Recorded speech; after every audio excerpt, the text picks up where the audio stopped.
ખોટા કોઈને ભર્યા હોય, કેસકર્મી કરી હોય કે બીજું કોઈ અડચણ કરી હોય એના જે ડિમોલેશન કરે છે, કાયદેસર કાનૂની કરે છે, એની સામે કોઈ જે કાર્યવાહી થાય છે એ ખોટું કરે છે અને અધિકારીને રોકે છે. એટલે એના અધિકારીના સપોર્ટમાં જે સનાતન ધર્મની વાત લઈને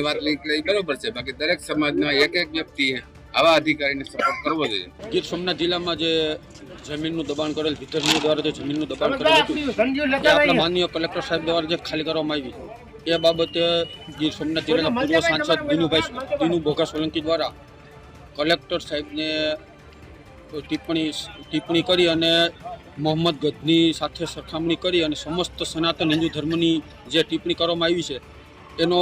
રોષ પ્રત્યે આજરોજ તાલાળા તાલુકાના સમસ્ત સનાતન હિન્દુ ધર્મ દ્વારા મામલતદાર સાહેબને આવેદન આપવામાં આવ્યું છે અને મામલતદાર સાહેબને રજૂઆત કરવામાં આવી છે કે જે આ ટિપ્પણી કરી છે એની ઉપર કડકમાં કડક કાર્યવાહી થાય અને એની ઉપર કડક કાર્યવાહી કરવામાં આવે અને સમસ્ત હિન્દુ સમાજને ન્યાય આપવામાં આવે. આજરોજ તાલાળા તાલુકા સનાતન હિન્દુ સમાજ દ્વારા એક આવેદનપત્ર આપવામાં આવ્યું છે. આવેદનપત્રમાં પૂર્વ સાંસદ શ્રી દિનુભાઈ સોલંકી દ્વારા માનનીય કલેક્ટર શ્રી ગીર સોમનાથને તે મોહમ્મદ ગઝનવી સાથે સરખામણી કરી છે એના વિરોધમાં આવેદનપત્ર આપવામાં આવ્યું છે. આવેદનપત્ર આશરે 150 થી 200 લોકો દ્વારા આપવામાં આવ્યું છે અને માંગણી એવી છે કે સનાતન હિન્દુ ધર્મનું અપમાન આ ટિપ્પણીથી થયું છે. પૂર્વ સાંસદ શ્રી દિનુભાઈ સોલંકી દ્વારા માનનીય કલેક્ટર સાહેબ શ્રીને જે મોહમ્મદ ગઝનવી સાથે સરખામણી કરી એ બાબતે જે સંબોધન એમણે પૂર્વ સાંસદ શ્રી દિનુભાઈ દ્વારા જે કરાયેલ છે એનો અમે સનાતન ધર્મ સંરક્ષક સમિતિ દ્વારા સખતમાં સખત